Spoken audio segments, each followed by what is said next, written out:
Samahan niyo ako sa aming bisita Iglesia 2025 at ang unang simbahan ay ang Santa Rita de Cassia Parish. Ang sumunod naming pinuntahan ay ang San Pascual Bailon Parish dito sa San Pascual, Batangas. Maganda rin ang kanyang simbahan.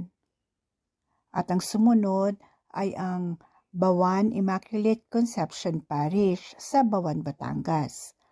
So makikita ninyo ang napakagandang kisame ng simbahang ito.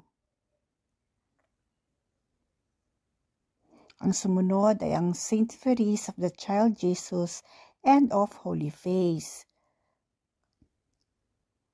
Isa rin ito sa mga pilgrims site dito sa Batangas.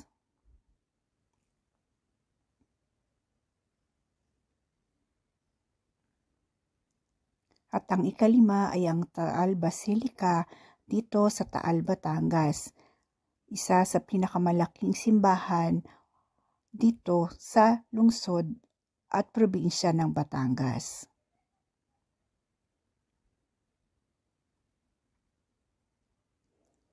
Ang ika-anim ay ang amping pinuntahan ay ang Simbahang Bato kung saan unang beses kong nakapunta rito.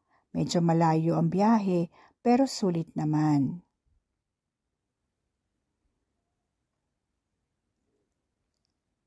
Marami-rami na rin ang nagpupunta rito.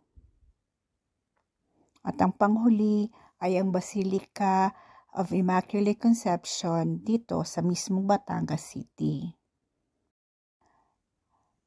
At nagpapasalamat ako at natapos namin ang 7 simbahan bilang parte ng Bisita Iglesia.